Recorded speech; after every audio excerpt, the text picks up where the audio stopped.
Good day mga kuys, and that's for today's video nga. Nandito tayo sa Malapad, Quezon Province. Kita nyo nga naman umuulan pero sulit naman ang biyahe dahil ganda ng tanawin dito. Kasama ko nga pala ang aking mahal na asawa, mga bayaw at mga bilas at ang aking mga biyanan. Sobrang chill lang ng biyahe, napakasarap sa pakiramdam dahil kasama din namin ang mga bata, ang anak ko at mga pinsan niya. Tatlo kaming nakamotor mga kuys, ang mga bata nakasakay sa kotse. Sabi ng mga tao dito, isang buwan na daw umuulan dito mula ng December, kaya napakalamig talaga. Sa sobrang lakas nga ng ulan, medyo nakakatakot lumusong sa dagat. Medyo may kasama pang malakas na hangin. Magmula nga sa Pasig, stopover kami ng Morong Rizal. Diretso na kami papunta sa aming destinasyon at ang makapunta sa Malapad Beach Resort. At haya na nga, di napigilan kumuha ng picture itong dalawa kong kapatid, bayo ko at ang isang bilas ko. Syempre kapatid ko na yan. Ito ang unang gala namin ngayong 2025. Biglaan lang to, biglaan ding plano. Kung saan saan na kami nakagala. Last 2023 nilibot namin halos ang buong Batangas.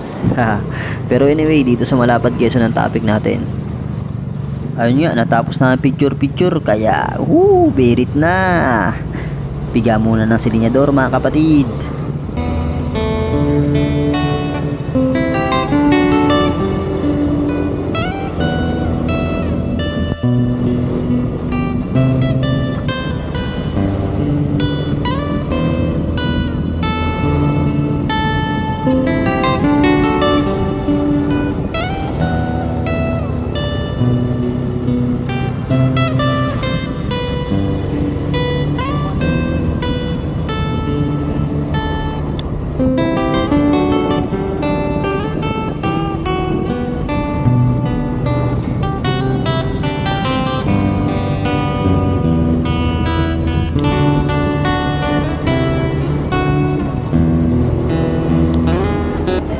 Minsan nga lang mabuhay sa mundo kaya sinusulit na namin.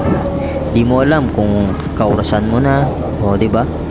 So yan lang iniisip namin. Habang malakas, travel ng travel. Sulit na sulit, oras para sa pamilya. Gastos? Pag nandyan na, di na namin iniisip yan. Ang malaga sa amin, nakakagawa kami ng magandang memories. Dahil sa panahon ngayon, napakadelikado na. Nasingit ko lang. Kung dati ang maririnig mo nahuhuli at ang mga namamatay, mga adik at mga rapist. Pero ngayon talamak na balita, mga inosente nadadamay. Kamakailan nga lamang tumalo ng isang babae sa jeep dahil may nang hold up. Nasingit ko lang. Nevertheless, napakaganda ng kalsada dito sa Malapad, Quezon. Parang buhay, minsan nasa taas, minsan nasa baba. Akyat baba, literal. Pero totoo, sobrang taas ng lugar na to. Last December, pumunta kami ng Baguio.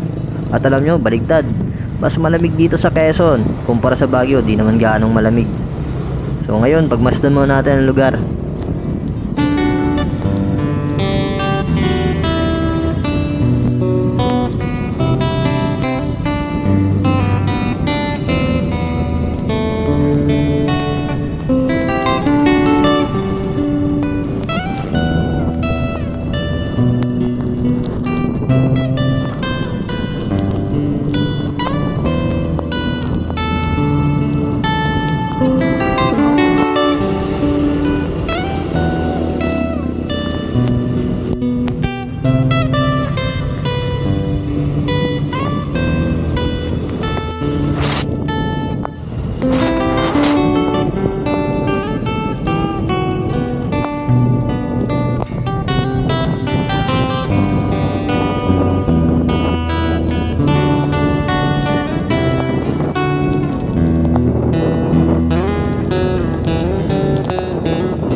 Bago matapos ang vlog ko, nais ko lamang batiin lahat ng sumusuporta. Ingat po kayo hanggang sa muli na pagkikita. Love you all guys, mga kuys at mga ads.